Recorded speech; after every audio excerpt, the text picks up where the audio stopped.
न परं विदामः सख्या पशूननु विवेशयतोर्वयस्यैः वक्त्रं व्रजेश सुतयोरनुवेणुजुष्टं यैर्वा निपीतमनुरक्तकटाक्षमोक्षम्। गोपियां आपस में वेणु गीत की चर्चा कर रही हैं। एक गोपी कह रही है, अरे सखी, इन नेत्रों की वास्तविक सफलता इसी में है कि जिस समय प्रीतम गौचारण करके व्रज में गलबहियां डाले हुए आते हैं, जब दोनों भैया संग में गौए चराते हुए आते हैं, तो उस समय जो नेत्र प्रीतम के दर्शन करते हैं बहन, वही नेत्र वास्तव में सफल हैं। उन्हीं नेत्रों की संसार में सफलता है। उस समय प्रीतम का अद्भुत स्वरूप होता है। एक सखी बताती है कि कैसा स्वरूप होता है, तो कहती है, चूत प्रबाल बरहस्तव कोत्पलाब्जम मालानुपृक्त परिधान विचित्र वेशौ मध्ये विरेज तुरलम पशुपाल गोष्ठ्याम रंगे यथा नटवरौ क्वच गायमानः। गोपी कहती, सखी, जिस समय प्रीतम गौचारण करके व्रज में आते हैं, उस समय प्रीतम अपने कंठ में आम की बौर, स्तबक, कमल आदि की माला को धारण किए रहते हैं। नंदनंदन श्याम सुंदर स्वयं अपने देह में सुंदर पीतांबर को धारण किए रहते हैं, और बलदाऊ भैया अपने शरीर में सुंदर नील पट पीतांबर धारण किए रहते हैं। उस समय उनका इतना विचित्र स्वरूप होता है, उसकी महिमा गाते हुए गोपियां उदाहरण देते हुए कहती हैं कि मध्ये विरेज तुरलम पशुपाल गोष्ठ्याम। उस समय ग्वाल बालों के मध्य उनकी शोभा ऐसे होती है जिस प्रकार रंगमंच में कलाओं का अभिनय करते हुए नट की शोभा होती है।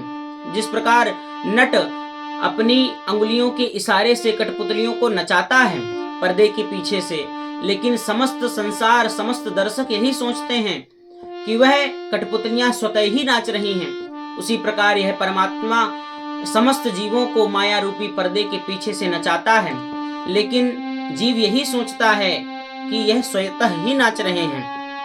गोपियां कहती हैं, अरे बहन, गोप्यः किमाचरदयं कुशलं स्म वेणुर दामोदराधर सुधा मपि गोपिकानां। एक गोपी कहती है, सखी, तू इस बंसी को देखती है?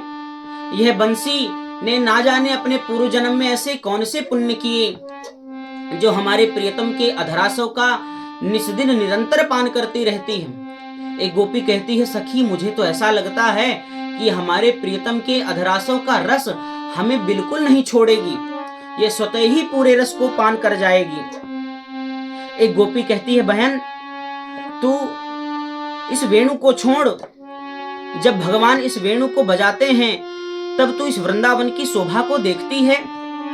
वृंदावनम सखी भुवो वितनोति कीर्तिम यद्देवकी सुत पदाम्बुजलब्धि लक्ष्मी। गोपी कहती है, बहन, जब से नंदनंदन श्याम सुंदर इस व्रज में अवतरित हुए हैं, तब से इस व्रज की शोभा वैकुंठ से भी अधिक बढ़ गई है।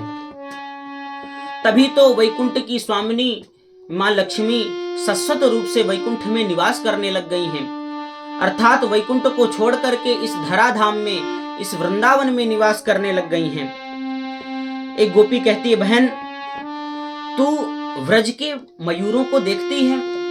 जब भगवान की मृतक लुभावनी बंसी बजती है, तब वृंदावन के मयूर ताता थैया नृत्य करने लग जाते हैं। एक गोपी बहन बोली कि बहन, तू मयूरों को छोड़, तू व्रज की हिरणियों को देखती है? धन्यास्म मूढ़मतयोऽपि हिरण्यैता या नंदनंदनमुपात विचित्र वेशम। गोपी कह रही, सखी, जिस समय नंदनंदन श्याम सुंदर अपनी बंसी के रव को छेड़ते हैं, उस समय यह मूढ़मती हिरनिया धन्य हैं जो नंदनंदन के विचित्र वेश को धारण किए हुए जब बंसी की रव को सुनती हैं तो अकेले नहीं बल्कि अपने पति कृष्ण सार मृग के साथ गोवर्धन से ऐसे भागती हैं जैसे मानो उड़ रही हों, और टकटकी लगा के प्रीतम के स्वरूप को देखती हैं मानो प्रीतम के स्वरूप का ही पान कर जाएंगी। एक गोपी